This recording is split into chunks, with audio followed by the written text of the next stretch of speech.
talking 4-3 football. We got James Coleman on the line from fifth quarter college football. The Noles in spring practice, day 3. James, just the other day, I was looking through the schedule for 2018, looking back, refreshing my memory on the game results, some of the stats, looking at some of the highlights, where the game turned, that sort of thing.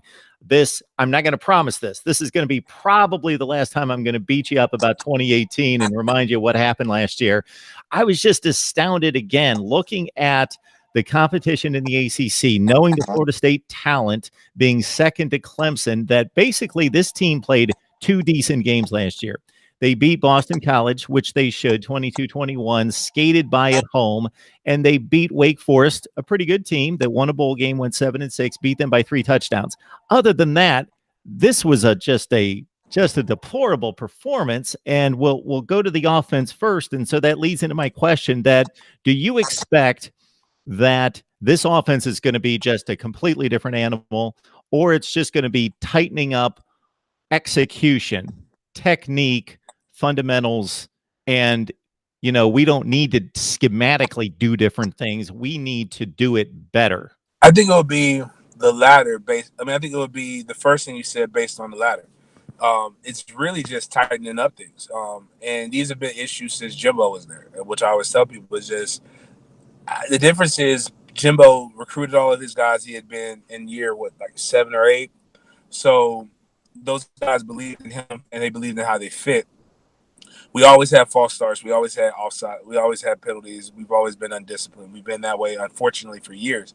The difference is Jimbo didn't have guys wholesale quit like we saw numerous times. I don't believe Clemson is that many points, but I believe Clemson is better than us. I don't believe Clemson is that much better than us. We played a phenomenal half against Miami and did enough to win. But again, the lack of discipline and the lack of a bully mentality allowed them to come back in at home and win a game. I don't think Florida's that much better than us. I think Florida believed, and they had a lot of good things going for them. The breaks that we didn't catch, Florida did in the beginning of the season, which, again, it's all about – football is about momentum and confidence more than it is anything else. So what I believe is that if you have more accountability across the offensive line, you have more accountability in the receiver seg, by that alone, you'll have a better offensive product. And I think the defense was on the field entirely too long in some games, and again, eventually you just keep hitting. If to use a boxing reference, you keep pounding. Eventually, you're going to hit that spot, and that person's going to just collapse. If you're in heavyweight boxing, and this is what playing at a Power 5 in a Power 5 conference is. It's heavyweight boxing. It's not lightweight.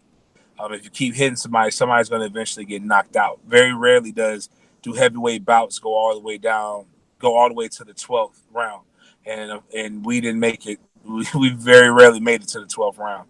So, just looking at what I saw in practice, the first Monday's practice, we saw a lot of illegal procedure, illegal motions.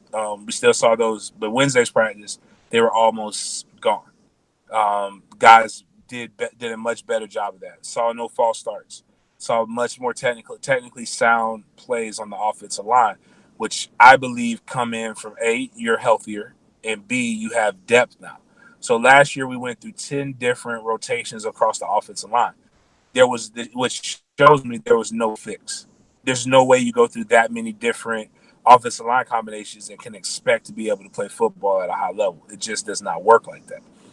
So you're dealing with that, but now you have enough to be able to run two deep, maybe even 3 in some situations, with your O line, with about 3 or 4 more guys possibly coming in the fall.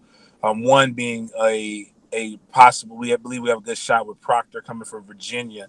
He's going to play either that guard, who could play guard or center. So if you bring him in and you bring in some other young offensive linemen with the guys we have, now you have a segment room that's 12 to 14 deep, as opposed to having a segment room that has 7 to 8 healthy bodies.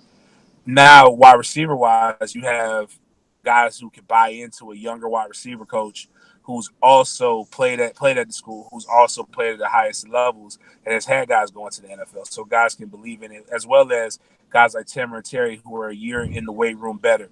He's thicker, he's more explosive, and he was one of the biggest weapons in college football last year.